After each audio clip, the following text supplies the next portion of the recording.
যে হযরত ওমর রাদিয়াল্লাহু তাআলা আনহুর দৌরে খেলাফত, উনি যখন আমিরুল মুমিনিন, উনি রাত্রে ঘুমাতেন না।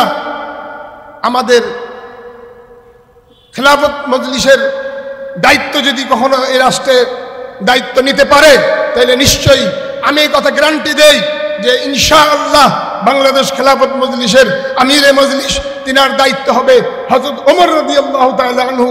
যেমনি ভাবে রাত্রে না ঘুমিয়ে মানুষের দুয়ারে দুয়ারে যেতেন, কার কি প্রয়োজন আছে তা পূরণ করার জন্য নিজ কাঁধে চালের বোঝা, গমের বোঝা, আটার বোঝা যার যার ঘরে পৌঁছে দিতেন। কাজেই আমি বলবো আমাদের এই কথাগুলা জনগণকে সঠিকভাবে জানাইতে হবে।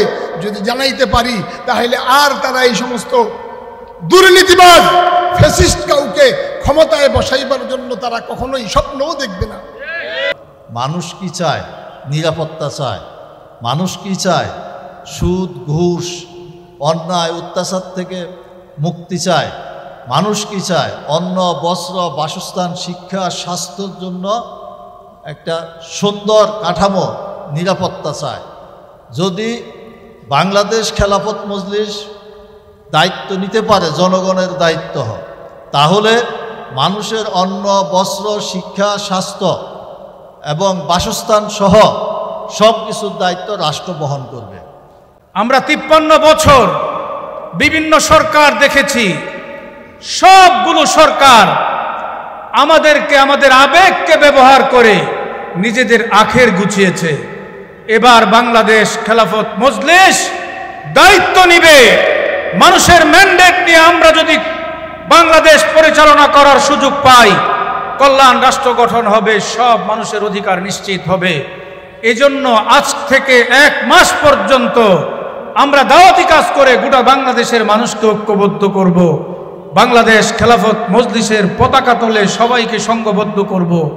মানুষের অধিকার আদায়ের জন্য আমরা পশ্চিম পাকে লড়াই করেছিলাম। মাত্র 9 মাসের ব্যবধানে একটি যুদ্ধ আমরা আমাদের এই দেশকে স্বাধীন করেছি। আমরা একটি পতাকা পেয়েছি, একটি মানচিত্র পেয়েছি। কিন্তু যেই জুলুম, অন্যায়, অত্যাচারের কারণে আমরা লড়াই করলাম এবং 30 লক্ষ মানুষ জীবন দিল, কিন্তু বাংলাদেশ স্বাধীন হওয়ার পর থেকে আজকে পর্যন্ত এই 53 বছরে সেই অপরাধগুলো এখনও বিদ্যমান বাংলাদেশে, বরং তার থেকে আরও অধিক অপরাধ বাংলাদেশে এখনও হচ্ছে। এই 53 বছরে যারা দেশ শাসন করেছে তারা দেশে শান্তি প্রতিষ্ঠা করতে পারে নাই, মানুষের অধিকার আদায় করতে পারে নাই, মানুষের যে সম্মান, এই সম্মান দিতে পারে নাই, বরং তারা রাষ্ট্রের টাকা চুরি করে দুর্নীতি, চুরি ইত্যাদি যত ধরনের অপকর্ম তারা করেছে এবং রাষ্ট্রের মধ্যে হয়েছে। তো এগুলো এই 53 বছরে দেশের মানুষ এখন হারে হারে বুঝতেছে, যাদেরকে আমরা ক্ষমতায় বসিয়েছি এবং যারা দেশ শাসন করেছে গণতন্ত্রের নামে, মানব রচিত যেই মন্ত্র গণতন্ত্র, এই গণতন্ত্র দিয়ে, মানব রচিত কোনো আইন দিয়ে দেশের মানুষ মুক্তি পেতে পারে না, এটা প্রমাণ হয়েছে। এই মানব রচিত আইন দিয়ে চুরি, ডাকাতি সহ সকল ধরনের অত্যাচার এবং অন্যায় বন্ধ হতে পারে না, এটা প্রমাণ হয়েছে। এবং এখানে একজন মানুষ তার অধিকার নিয়ে এসে বসবাস করবে শান্তিতে, এটাও প্রমাণ হয়েছে যে এই মানবরচিত আইনে এটা ব্যর্থ হয়েছে।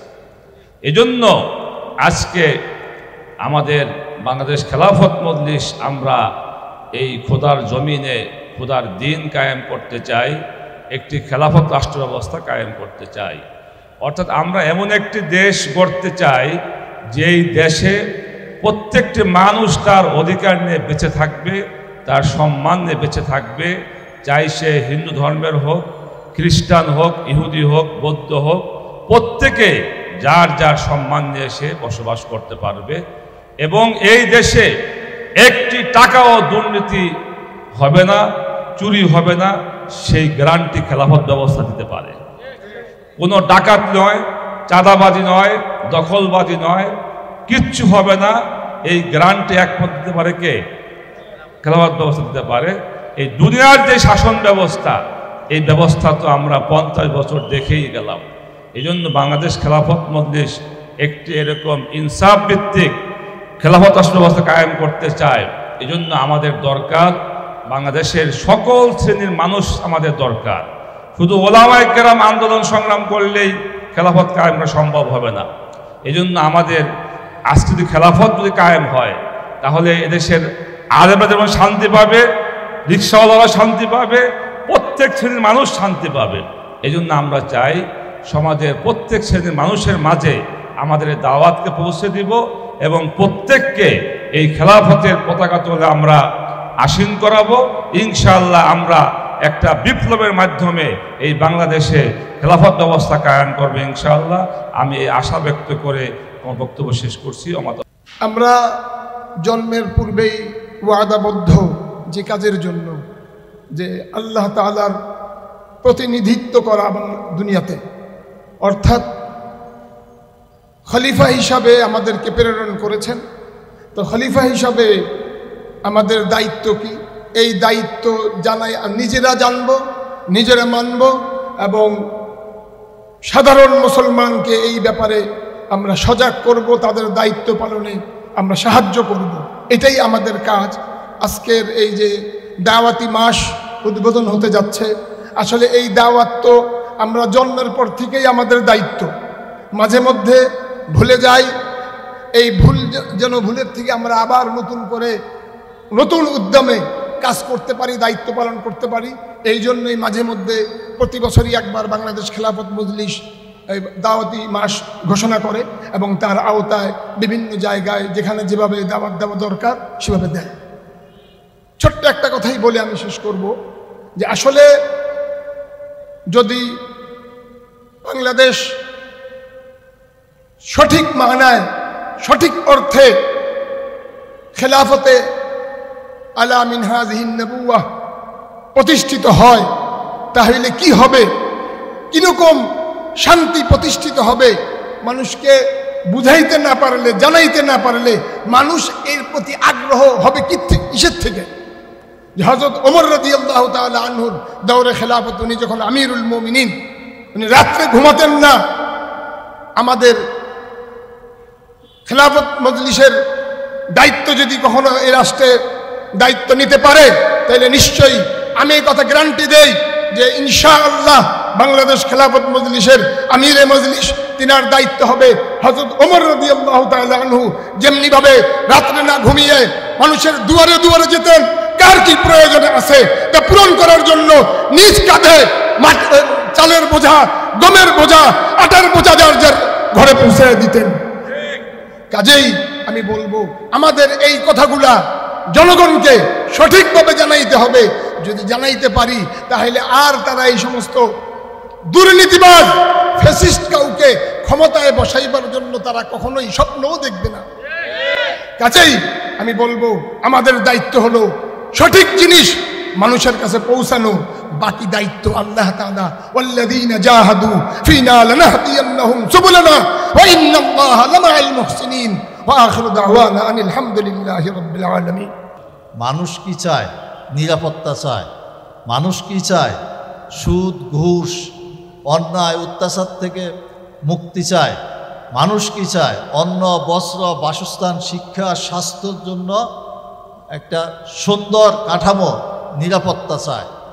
যদি বাংলাদেশ খেলাফত মজলিস দায়িত্ব নিতে পারে, জনগণের দায়িত্ব হয়, তাহলে মানুষের অন্ন, বস্ত্র, শিক্ষা, স্বাস্থ্য এবং বাসস্থান সহ সব কিছুর দায়িত্ব রাষ্ট্র বহন করবে। যদি বাংলাদেশ খেলাফত মজলিস রাষ্ট্রের দায়িত্ব নিতে পারে, তাহলে সুদ, ঘুষ, দুর্নীতিমুক্ত রাষ্ট্র ব্যবস্থা করবে। যদি বাংলাদেশ খেলাফত মজলিস রাষ্ট্রের দায়িত্ব নিতে পারে, তাহলে বাংলাদেশের কোনো একটা টাকাও বিদেশে পাচার হতে দিবে না এবং পাচারকৃত সমস্ত অর্থ ফেরত আনার ব্যবস্থা করবে। তাই আসুন মানুষকে দাওয়াতের মাধ্যমে বাংলাদেশ খেলাফত মজলিসের এই কর্মসূচিগুলো আমরা পৌঁছিয়ে দিই এবং বাংলাদেশ খেলাফত মজলিসে অন্তর্ভুক্ত হওয়ার জন্য আহ্বান জানাই এবং আগামী নির্বাচনে বাংলাদেশের প্রতিটি সংসদীয় আসনে রিকশা মার্কায় ভোট দেওয়ার আহ্বান জানিয়ে আমার বক্তব্য এখানে শেষ করছি। আমরা বাংলাদেশ খেলাফত মজলিস আল্লাহর সন্তুষ্টি ও পরকালীন মুক্তির উদ্দেশ্যে ব্যক্তি সমাজ রাষ্ট্রে দিন বিজয় করা এবং তথা খেলাফত রাষ্ট্র ব্যবস্থা কায়েম করা এই লক্ষ্যে ইসলামী কল্যাণ রাষ্ট্র গঠিত হলে 11 দফা আমাদের এই দাওয়াতি মাস উপলক্ষে কর্মসূচি ঘোষণা করা হয়েছে। বাংলাদেশের প্রতিটি নাগরিকের হাতে হিন্দু, মুসলিম, বৌদ্ধ, খ্রিস্টান প্রত্যেকের কাছেই আমাদের 11 দফা কল্যাণ রাষ্ট্রের যেই ঘোষণা দেওয়া হয়েছে এটা পৌঁছে দেবে ইনশাআল্লাহ। সাথে সাথে আজকের এই প্রোগ্রামে বিভিন্ন স্তর থেকে ঢাকা মহানগরের বিভিন্ন দায়িত্বশীল এখানে উপস্থিত হয়েছেন, আপনাদেরকে অনেক ধন্যবাদ জানাচ্ছি। আগামীর রাজপথে ঐক্যবদ্ধভাবে আমরা সংগঠনের কার্যক্রমকে এগিয়ে নেব। সাথে সাথে বাংলাদেশ খেলাফত মজলিসের আজকের প্রোগ্রাম ধারাবাহিকভাবে আমির মজলিসের মাধ্যমে সমাপ্ত হবে। সংগ্রামী সাথী ও বন্ধুগণ, আমরা আমাদের প্রোগ্রাম একবারে শেষ পর্যায়ে চলে এসেছি। নারায়ে তাকবীর, বাংলাদেশ খেলাফত মজলিস জিন্দাবাদ জিন্দাবাদ। মামুনুল হকের সালাম নিন, খেলাফত মজলিসে যোগ দিন। মামুনুল হকের সালাম নিন, খেলাফত মজলিসে যোগ দিন। আমার তোমার মার্কা মামুনুল হকের মার্কা, সারা বাংলার মার্কা, মেহনতি মানুষের মার্কা। নারে